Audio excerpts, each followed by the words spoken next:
ഇപ്പൊ നോക്കൂ, air India ടാറ്റയ്ക്ക് വിറ്റതുമായി ബന്ധപ്പെട്ട് വലിയ വിവാദം നടക്കുകയാണ്. ഒരുപാട് ആൾക്കാർ അതിനെ അനുകൂലിക്കുന്നുണ്ട്. അവർക്ക് സന്തോഷം കൊണ്ടിരിക്കാൻ വയ്യ. അവർ പറയുന്നത് നന്നായി ഏതായാലും, കാരണം ടാറ്റ വലിയ പുള്ളിയാണ്, അദ്ദേഹം നല്ല നീതിമാനാണ്, ഒരുപാട് സംഭാവനകൾ നമ്മുടെ രാജ്യത്തിന് ചെയ്തയാളാണ് എന്ന് മാത്രമല്ല നെഹ്റു ഗവൺമെന്റ് തട്ടിപ്പറിച്ചതാണ്, അതിപ്പോൾ തിരിച്ചു കൊടുത്തു, അതൊരു നല്ല കാര്യമല്ലേ എന്ന മട്ടിലാണ്. BJPയുടെ ഉടമസ്ഥതയിലുള്ള ജനൻ TV ഒരു പടി കൂടി കടന്ന് അവർ പറഞ്ഞു നെഹ്റു ചെയ്ത ചതി ഇപ്പോൾ ഇതാ മോദി തിരുത്തി എന്നാണ്. ശ്രദ്ധിക്കണേ, നെഹ്റുവിൻ്റെ തെറ്റ് എന്ന് പോലുമല്ല, എത്ര പർപ്പസ്ഫുൾ ആയിട്ടാണെന്നറിയാം. നെഹ്റുവിൻ്റെ ചതി എന്നാണ്. എന്താ ചതി? ചതി നമ്മുടെ രാജ്യത്തിന് ഒരു വിമാന കമ്പനി അതിൻ്റെ സ്വത്തായി സ്വരൂപിച്ചതാണ്, അതാണ് ചതി. ഇപ്പോഴോ ആ സ്വത്ത് ഇല്ലാതെയായി. ആരുടെ സ്വത്ത്? നരേന്ദ്രമോദിയുടെ സ്വത്തല്ല, കേന്ദ്ര ഗവൺമെന്റിൽ ഏതെങ്കിലും മന്ത്രിമാരുടെ സ്വത്തല്ല, നമ്മുടെ എല്ലാവരുടെയും സ്വത്ത്. എത്രയോ പതിറ്റാണ്ടുകളായി ഈ നാട്ടിലെ ജനങ്ങൾ 1ഉം 2ഉം രൂപയും ഇങ്ങനെ സ്വരൂപിച്ച് ഉണ്ടാക്കിയ സ്വത്ത്, അത് ചുളുവിലയ്ക്ക് വിറ്റ് തൊലച്ചപ്പോ അതിനെ ന്യായീകരിക്കാൻ വലിയൊരു വിഭാഗം ഉണ്ടായി എന്നുള്ളതാണ്. ഞാൻ ഈ വിൽപ്പനയുടെ ഒരു കാര്യം ആദ്യം പറയാം, പിന്നെ എന്താണ് ടാറ്റയിൽ നിന്ന് വാങ്ങുമ്പോഴുണ്ടായിരുന്നത് അതും പറയാം. അത് രണ്ടാമതാ പറയാം. ഇപ്പോൾ സർക്കാർ തന്നെ കണക്കാക്കിയിരുന്നൊരു കാര്യമുണ്ട്. എയർ ഇന്ത്യക്ക് 50,000 കോടിയോളം രൂപയുടെ ആസ്തിയുണ്ട്. സർക്കാരിൻ്റെ കണക്കാണ്. 61,500 കോടി രൂപയുടെ കടവുമുണ്ട്. ഈ കടം മുഴുവൻ ടാറ്റ അദ്ദേഹത്തിൻ്റെതാക്കി മാറ്റി എന്ന് വെക്കാം, പിന്നെയും ന്യായീകരിക്കപ്പെടും അല്ലേ? അല്ലെങ്കിൽ 50,000 കോടി രൂപ സ്വത്ത് അത് സർക്കാരിന് കൊടുത്തിട്ടാണ് ഈ കമ്പനി അദ്ദേഹം സ്വന്തമാക്കുന്നത്. അദ്ദേഹം എന്ന് വെച്ചാൽ അതൊരു വ്യക്തിയല്ല, ടാറ്റാസ് അങ്ങനെ പറയണം, സ്വന്തമാക്കുന്നത് എങ്കിൽ അതും ന്യായീകരിക്കപ്പെടും. എന്താ സംഭവം? ഇത് രണ്ടും സംഭവിച്ചിട്ടില്ല. 50,000 കോടി രൂപയുടെ ആസ്തിയുള്ളൊരു കമ്പനി വാങ്ങിക്കുമ്പോൾ ടാറ്റാസ് സർക്കാരിന് കൊടുത്തിട്ടുള്ളത് 2,700 കോടി രൂപയാണ്. തീർന്നു. ഈ 61,500 കോടി രൂപയുടെ കടത്തിലേക്കോ, അതിലേക്ക് 15,300 കോടി രൂപയും കൊടുക്കും. അത് കൊടുത്തിട്ടില്ല. അതെപ്പോഴാ കൊടുക്കുക? അത് ടാറ്റയുടെ എയർ ഇന്ത്യ ലാഭത്തിലായാൽ ആ ലാഭവിഹിതത്തിൽ നിന്ന് കൊടുക്കും. ഇതാണ് കരാറ്. ഈ കരാറിനെ എങ്ങനെയാണ് ന്യായീകരിക്കുക? ഒന്ന് ആലോചിച്ചു നോക്കൂ. യഥാർത്ഥത്തിൽ നരേന്ദ്രമോദിയുടെ സർക്കാർ 2-3 കൊല്ലം മുമ്പ് 17-18 എയർ ഇന്ത്യ വിൽക്കാൻ വെച്ചു. പക്ഷെ അന്നത്തെ കണ്ടീഷൻ രാജ്യസ്നേഹിയായ ടാറ്റ കുടുംബത്തിനുൾപ്പെടെ സ്വീകാര്യമായിരുന്നില്ല.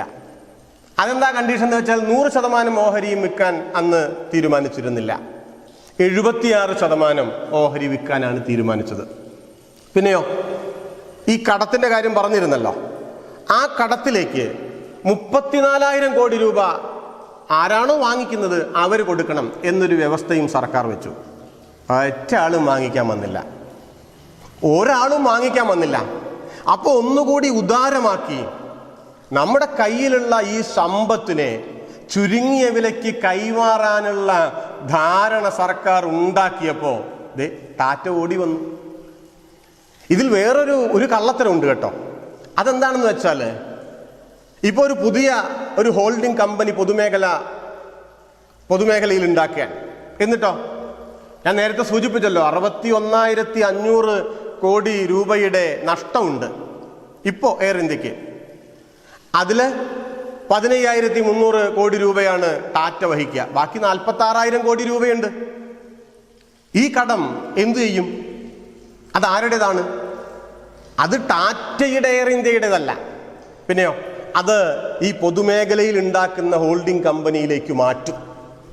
അതാര് വീട്ടും? അത് ഞാനും നിങ്ങളും വീട്ടണം. നമ്മളുണ്ടല്ലോ, ഈ ജനം എന്ന കഴുത, നമ്മുടെ നികുതി പണം കൊണ്ട് ഈ കടം നമ്മൾ വീട്ടണം. അപ്പൊ ദേ വരും അടുത്ത വാദം, അതിന് ഭൂമി കൊടുത്തിട്ടില്ലല്ലോ. ഈ ഭൂമിയെല്ലാം ഹോൾഡിംഗ് കമ്പനിയുടെ കീഴിലാണ്, അത് ടാറ്റയ്ക്ക് കൊടുത്തിട്ടില്ല. എന്തൊരു പൊട്ടത്തരമാണെന്ന് ആലോചിച്ച് നോക്കൂ. എന്തൊരു വിദണ്ഡവാദമാണ്. നാട്ടുനടപ്പ് ഭാഷയിൽ ചോദിച്ചാൽ ആ ഭൂമി സർക്കാർ എന്താ പുഴുങ്ങി തിന്നോ? അതോ ഈ 2 സെന്റ് മുറിച്ചെടുത്ത് ചെറിയ തുണിസഞ്ചിയിലാക്കി ഈ നാട്ടിലെ ഭൂമി ഇല്ലാത്തവർക്ക് കൊടുക്കോ? എയർ ഇന്ത്യയുടെ സ്വത്തിരിക്കുന്ന സ്ഥലമാണത് എന്ന് വെച്ചാൽ ടാറ്റയുടെ. ആ ഭൂമിയിൽ മറ്റെന്ത് ചെയ്യാനാണ്? ഗവൺമെന്റിന് എന്ത് ചെയ്യാൻ പറ്റും? ഒന്നും ചെയ്യാൻ പറ്റില്ല. യഥാർത്ഥത്തിൽ ജനങ്ങളെ കബളിപ്പിക്കാൻ വേണ്ടി ഒരു തരികിട, ഏതാ ഞങ്ങൾ ഈ ഭൂമിയൊന്നും കൊടുത്തിട്ടില്ല എന്ന് പറയാനുള്ള ഒരു കാര്യമാണ് യഥാർത്ഥത്തിൽ ഇവിടെ ചെയ്തിട്ടുള്ളത്. ഒരു കാര്യം തീർച്ചയാണ്, എയർ ഇന്ത്യ നഷ്ടത്തിലാണ്. അതെങ്ങനെയാണ് നഷ്ടത്തിലായത്? നോക്കൂ, എയർ ഇന്ത്യ അതൊരു ചെറിയ വിമാന കമ്പനിയല്ല. ടാറ്റാസ് അത് വാങ്ങിക്കുമ്പോൾ 128 വിമാനങ്ങൾ ഇപ്പോൾ ആ കമ്പനിക്ക് സ്വന്തമാവാൻ പോവാണ്. ലോകത്തിലെ തന്നെ വലിയ വിമാന കമ്പനികളിൽ ഒന്ന്. അത് ലാഭത്തിലൊക്കെ തന്നെയായിരുന്നു. 2ാം UPA ഗവൺമെന്റിന്റെ കാലത്താണ് ഈ തരത്തിലുള്ള അതിഭീമമായ നഷ്ടത്തിലേക്ക് കൂപ്പുകുത്തുന്ന നടപടികൾ എയർ ഇന്ത്യയിൽ ഉണ്ടായത്. ആ സർക്കാരിന്റെ പ്രവർത്തനങ്ങൾ ഇന്ന് ഓർക്കുന്നുണ്ടാവുമല്ലോ. 2G സ്പെക്ട്രം ഉൾപ്പെടെ ആകാശത്തുള്ളതും മണ്ണിനടിയിലുള്ളതും ഭൂമിയിലുള്ളതുമായ സകലത്തിലും കൊള്ള നടത്തിയൊരു സർക്കാർ. അവരെന്ത് ചെയ്തു? അവര് ആ കാലത്ത് കുറച്ച് ആധുനികമായ ബോയിങ് വിമാനങ്ങൾ വാങ്ങിക്കാൻ തീരുമാനിച്ചു. അതിന് പലിശയ്ക്ക് പണമെടുത്തു. ആ കരാറ് കൺട്രോളർ ആൻഡ് ഓഡിറ്റർ ജനറലിന്റെ അതിരൂക്ഷമായ വിമർശനത്തിന് വിധേയമായതാണ്. അതിന്റെ പലിശ അടയ്ക്കാൻ വയ്യ, കഴിയുന്നില്ല. അതാണ് എയർ ഇന്ത്യയെ നഷ്ടത്തിലാക്കിയത്. നോക്കൂ, നിങ്ങളൊരു ഒരു കമ്പനി വിൽക്കുമ്പോൾ ആ നഷ്ടവും വാങ്ങിക്കുന്നവരിൽ ഏൽപ്പിക്കപ്പെടുമ്പോഴല്ലേ ആ വിൽപ്പന ജനങ്ങളുടെ ഭാഗത്ത് നിന്ന് ന്യായീകരിക്കപ്പെടുക. ഇപ്പൊ എന്താ യാഥാർത്ഥ്യം എന്താണെന്നറിയോ? ഇന്ത്യ ഗവൺമെന്റിന്റെ കീഴിൽ ഉണ്ടായിരുന്ന എയർ ഇന്ത്യ ഈ വലിയ പലിശയ്ക്ക് വാങ്ങിയ പണം ഉപയോഗിച്ച് സ്വരൂപിച്ച ഈ എയർക്രാഫ്റ്റുകൾ ഉൾപ്പെടെ ആരുടേതായി? ടാറ്റയുടേതായി. എന്നാൽ ആ എയർക്രാഫ്റ്റുകൾ വാങ്ങിക്കാൻ ഉപയോഗപ്പെടുത്തിയ കടമോ അതിൻ്റെ വായ്പയോ അതിൽ നിന്ന് ടാറ്റയുടെ എയർ ഇന്ത്യ ചുളുവിൽ രക്ഷപ്പെട്ടു. രക്ഷപ്പെട്ടതല്ല, നരേന്ദ്രമോദി സർക്കാർ അതിനെ രക്ഷപ്പെടുത്തിയെടുത്തു. എങ്ങനെയാണ് ഒരു സാധാരണയാൾ, നിങ്ങൾ ഏത് രാഷ്ട്രീയമോ എന്തോ ആകട്ടെ, ഇതിനെ എങ്ങനെയാണ് ന്യായീകരിക്കുക? ഇതിനെ ന്യായീകരിച്ചുകൊണ്ട് ടാറ്റയ്ക്ക് സ്തുതിഗീതം പാടുന്നവർ ഏത് ടീമിലാണ് കളിക്കുന്നത്? ഇന്ത്യയുടെ ടീമിലാണോ അതോ ഇന്ത്യയുടെ എതിർ ടീമിലാണോ? എന്നിട്ടും ഇവരെല്ലാം വലിയ ദേശസ്നേഹികളാണ് കേട്ടോ. അതാണ് അതിൻ്റെ ഒരു ദുരന്തം എന്ന് പറയുന്നത്. ഇനി നിങ്ങൾ അടുത്തത് നോക്കൂ, ടാറ്റയുടെ കയ്യിൽ നിന്ന് തട്ടിപ്പറിച്ചതാണോ? 1932 JRD ടാറ്റ ഈ കമ്പനി തുടങ്ങുന്നത്.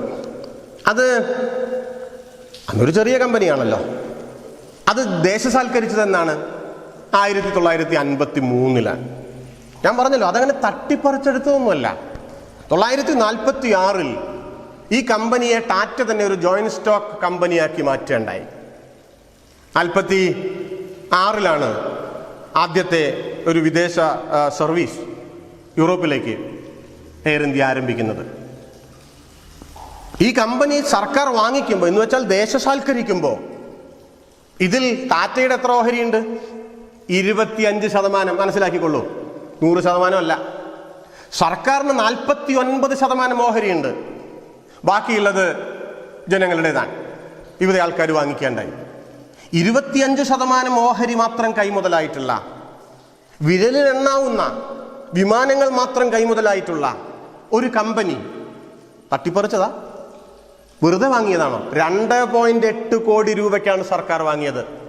ആവർത്തിക്കുകയാണ്, അത് വാങ്ങിക്കുമ്പോൾ 49% ഓഹരി ഇന്ത്യ ഗവൺമെന്റിന്റെ പക്കലുണ്ട്.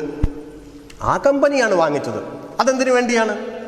തീർച്ചയായിട്ടും ടാറ്റയ്ക്ക്, JRD ടാറ്റയ്ക്ക് അതിൽ വിയോജിപ്പുണ്ടായിരുന്നത് സ്വാഭാവികമാണല്ലോ. എന്തിനു വേണ്ടിയാണ് അത്തരം ഒരു കമ്പനി ഇന്ത്യ ഗവൺമെന്റ് വാങ്ങിച്ചത്? ലോകത്താകെ പുതിയ സ്വാതന്ത്ര്യം പ്രഖ്യാപിച്ച രാജ്യങ്ങൾ അവരുൾപ്പെടെ ഇങ്ങനെ സ്വന്തമായി വിമാന കമ്പനികളും മറ്റും തുടങ്ങാൻ. അപ്പോൾ നമ്മുടെ രാജ്യത്തിനും ഒരു വിമാന കമ്പനി ആവശ്യമാണ് എന്ന ധാരണയിൽ ആണ് ഇതിനെ ദേശസാൽക്കരിച്ചത്, മതിയായ നഷ്ടപരിഹാരം കൊടുത്ത്. പക്ഷേ ഇപ്പൊ ഈ ആൾക്കാർ പറയുന്ന ഈ ടാറ്റ, ഞാൻ സാന്ദർഭികമായിട്ട് പറയാണ്, ആ പഴയ ടാറ്റയുടെ മകനോ ചെറുമകനോ ഒന്നുമല്ല കേട്ടോ രത്തൻ ടാറ്റ ഒന്നുമല്ലേ. അദ്ദേഹം ടാറ്റ കുടുംബത്തിലെ വേറൊരു ബ്രാഞ്ചാണ്. ഞാൻ സാന്ദർഭികമായിട്ട് സൂചിപ്പിച്ചു എന്നേ ഉള്ളൂ. എന്നാൽ ഇവർ ഈ വലിയ രാജ്യസ്നേഹികൾ, ഞാൻ തീർച്ചയായിട്ടും അവരൊക്കെ വളരെ ചെറിയ ആൾക്കാരാണ്, അല്ലെങ്കിൽ അവരുടെ സംഭാവന ഒന്നുമില്ല, അങ്ങനെ ഒന്നും പറയല്ല. പക്ഷേ ഈ തരത്തിൽ ഗ്ലോറിഫൈ ചെയ്യപ്പെടുന്ന ടാറ്റ തൻ്റെ പൂർവികരുടെ കയ്യിൽ 25% മാത്രമുണ്ടായിരുന്ന ഒരു കമ്പനി നഷ്ടപ്പെട്ടു. എന്തേ 3 കൊല്ലം മുമ്പേ 76% ഓഹരിയോടുകൂടി അത് തിരിച്ചു പിടിച്ചില്ല? ഇതാണ് മൂലധനത്തിന്റെ താല്പര്യം. അതിൽ വ്യക്തിയുടെ നന്മതിന്മയില്ല, അതിൽ പരമാവധി ലാഭമേ ഉള്ളൂ. ടാറ്റയോട് ഇന്ത്യ രാജ്യം എന്തെങ്കിലും ആ തരത്തിലുള്ള നന്ദികേടോ ദ്രോഹമോ ക്രൂരതയോ കാണിച്ചിട്ടുണ്ടോ? ഇല്ല. ഇത് ദേശസാൽക്കരിച്ചതിന് ശേഷവും 25 കൊല്ലം എയർ ഇന്ത്യയുടെ ചെയർമാനായി അദ്ദേഹം തുടർന്നു. 78 അദ്ദേഹം പുറത്താക്കപ്പെടുന്നത്. അതെന്തുകൊണ്ടാണ്? അതൊരു വിമാനം തകർന്നു വീണ് 213 ആൾക്കാർ മരിച്ചു, ആ ഒരു പശ്ചാത്തലത്തിൽ. അപ്പോൾ അതൊരു രാഷ്ട്രീയ പ്രശ്നം കൂടിയായിട്ട് മാറുമല്ലോ. പിന്നീട് 80 വീണ്ടും ഇന്ദിരാഗാന്ധി വന്നപ്പോൾ ഈ ബോർഡിലേക്ക് അദ്ദേഹത്തെ തിരിച്ചെടുത്തു. 86 രാജീവ് ഗാന്ധി പ്രധാനമന്ത്രിയായിരിക്കുമ്പോൾ രത്തൻ ടാറ്റയെ വീണ്ടും എയർ ഇന്ത്യയുടെ ചെയർമാനായി നിയമിച്ചു. ഇതൊക്കെ ഉണ്ടായതാണ്. ഒരു നന്ദികേടും ഒരു മര്യാദകേടും ഇന്ത്യ രാജ്യം ആരോട് കാണിച്ചിട്ടില്ല? ടാറ്റ കുടുംബത്തോട് കാണിച്ചിട്ടില്ല. ഇതാണ് ഈ വിൽപ്പനയുടെ ഒരു കാര്യം എന്ന് പറയുന്നത്. ഇനി നിങ്ങളൊന്ന് പറയൂ, ഇത് സാധുവായൊരു കാര്യമാണോ? നീതീകരിക്കപ്പെടാവുന്ന ഒരു കാര്യമാണോ? ചുരുങ്ങിയ വിലയ്ക്ക് നമ്മുടെ സമ്പത്തിനെ, പൊതുമുതലിനെ സ്വകാര്യ മുതലാളിക്ക് കൈമാറുന്ന പരിപാടിയാണ് സ്വകാര്യവൽക്കരണം. ഒരു പുതിയ വിമാന കമ്പനി വരുമ്പോൾ എതിർക്കുന്നില്ലല്ലോ, അതല്ലല്ലോ സംഭവിക്കുന്നത്. നിലവിൽ കയ്യിലുള്ള ഒരു സാധനത്തെ കൊടുക്കല്ലേ. ഇങ്ങനെ കൊടുക്കാൻ എന്താണ് നരേന്ദ്രമോദി സർക്കാരിന് അധികാരം എന്ന് ചോദിക്കേണ്ടതിന് പകരം അതിന് ചെണ്ട കൊട്ടി ഉടുക്കുകൊട്ടി സ്തുതിഗീതം പാടുന്നവരെ പറ്റി എന്താ പറയുക? ഒന്ന് ആലോചിച്ച് നോക്കൂ. എനിക്കറിയില്ല ഏത് പേര് കൊണ്ടാണ് ഇവരെയൊക്കെ വിളിക്കേണ്ടത് എന്ന്. നമ്മുടെ നാട്ടിലുള്ള ഒരു പൊതുബോധം, ഈ പൊതുമേഖല എന്ന് പറയുന്നത് ഒരു വെള്ളാനയാണ്. അതൊക്കെ നഷ്ടത്തിലാണ്. അത് തീരെ എഫിഷ്യൻസി ഇല്ലാത്തതാണ്. സ്വകാര്യ മേഖലയോ അത് ഗംഭീരമായിട്ടുള്ള ലാഭം മാത്രം ഇങ്ങനെ ഉണ്ടാക്കുന്ന വളരെ എഫിഷ്യൻസിയുള്ള ഒരു സാധനമാണ്. ഇങ്ങനെയാണ്. തീർച്ചയായിട്ടും പൊതുമേഖല നഷ്ടത്തിലാണെങ്കിൽ അത് പരിഹരിക്കപ്പെടണം. അതാരാ പരിഹരിക്കേണ്ടത്? 7 കൊല്ലമായിട്ട് നരേന്ദ്രമോദി സർക്കാരിനൊരു വ്യോമയാന മന്ത്രിയില്ലേ? ഇതിനു മുമ്പെയുള്ള സർക്കാരുകൾക്കില്ലേ? യഥാർത്ഥത്തിൽ കോൺഗ്രസ് ഗവൺമെന്റുകളാണ് ഈ അവസ്ഥയിലേക്ക് എത്തിച്ചത്. ഇവരുടെയൊക്കെ പണി എന്താ? ഇവരെല്ലാം ഒരേ തൂവൽ പക്ഷികളാണ്. ഇതാണ് നമ്മൾ മനസ്സിലാക്കേണ്ടത്. നഷ്ടത്തിലാണെങ്കിൽ അത് ലാഭത്തിലാക്കണം, അതിന് യാതൊരു സംശയവുമില്ല. അതിലിവിടെ ആർക്കാണ് എതിരുള്ളത്? പക്ഷെ അപ്പോഴും നമ്മൾ ഒരു കാര്യം ആലോചിക്കേണ്ടത്, ഇപ്പോൾ ഇതിന് അനുബന്ധമായിട്ട് ഒരുപക്ഷെ എൻ്റെ ഈ ഒരു പ്രസംഗമൊക്കെ വരികയാണെങ്കിൽ അതിൻ്റെ അടിയിൽ ഇങ്ങനെ തെറി ആദ്യം ഉണ്ടാവും. അത് സ്വാഭാവികം, ഓരോരുത്തർ അവരുടെ നിലവാരത്തിനനുസരിച്ചാണല്ലോ. അതിരിക്കട്ടെ. പെട്ടെന്ന് KSRTCയുടെ കാര്യം പറയും. ഇതിൽ ഒരു കാര്യം നമ്മൾ മനസ്സിലാക്കേണ്ടത്, KSRTCയുടെ വേറൊരു വിഷയമാണ്, ഞാനിപ്പോൾ അത് പറയല്ല, ഒറ്റ കാര്യം അതിൽ പറയുന്നുള്ളൂ. സർക്കാർ നടത്തുന്നത് വ്യവസായമല്ല. ടാറ്റ നടത്തുന്നത് വ്യവസായമാണ്, സർക്കാർ നടത്തുന്നത് സർവീസാണ്. ഇപ്പൊ KSRTCയുടെ കാര്യം നോക്കൂ. നമ്മുടെ ഹൈറേഞ്ച് ഭാഗത്ത് രാത്രി 10 മണിക്കോ 11 മണിക്കോ ഒരൊറ്റപ്പെട്ട പ്രദേശത്തേക്ക് ഒരു KSRTC ബസ് നിങ്ങൾക്ക് കാണാൻ പറ്റും. അതിൽ ചിലപ്പോൾ 8-10 ആളാണ്ടാവുക. ആ റൂട്ട് നഷ്ടമായിരിക്കും. അത്തരം ഒരു സമയത്ത് അത്തരം ഒരു സ്ഥലത്തേക്ക് 8-10 ആളുകളെ വെച്ചിട്ട് ഒരു സ്വകാര്യ ബസ് മുതലാളി ഓടിക്കില്ല. എന്തുകൊണ്ട്? അദ്ദേഹം ബിസിനസ്സാണ് നടത്തുന്നത്. അദ്ദേഹത്തിന് ഈ ആൾക്കാരെ വീട്ടിലെത്തിക്കുക എന്നുള്ളത് ലക്ഷ്യമല്ല. പക്ഷെ സർക്കാരിന് ലാഭമാകണം, നഷ്ടത്തിലായോ കൊണ്ടുനടക്കാൻ പറ്റില്ല, അതൊക്കെ വേറെ കാര്യം. സർക്കാരിന്റെ കൺസേൺ എന്താണ്? ഒരാൾ ഒറ്റയ്ക്ക് വിദൂരമായിട്ടുള്ളൊരു സ്ഥലത്ത് ഒരു നഗരത്തിൽ ഒറ്റപ്പെട്ട് നിൽക്കുകയാണെന്ന് വെച്ചാൽ അയാളെ വീട്ടിലെത്തിക്കാനുള്ള മാർഗം എന്ത് എന്ന് ആലോചിക്കുന്നതിൻ്റെ കൂടി പേരാണ് സർക്കാർ. ഇത് നമ്മൾ മനസ്സിലാക്കി പോകേണ്ടതാണ്. അതുകൊണ്ട് ലാഭനഷ്ടത്തിൻ്റെ അടിസ്ഥാനത്തിൽ മാത്രം സർക്കാരിൻ്റെ സർവീസുകളെ നമ്മൾ വിലയിരുത്തരുത്. ഇനി ഇപ്പുറത്തൊന്ന് നോക്കൂ. ടാറ്റയ്ക്ക് 2 കമ്പനികൾ ഇപ്പം തന്നെയുണ്ട്, air Vistara, air Asia India. അതിൻ്റെ അവസ്ഥ എന്താണ്? എഫിഷ്യൻസി കൂടി ഇപ്പം നഷ്ടത്തിലാണ്.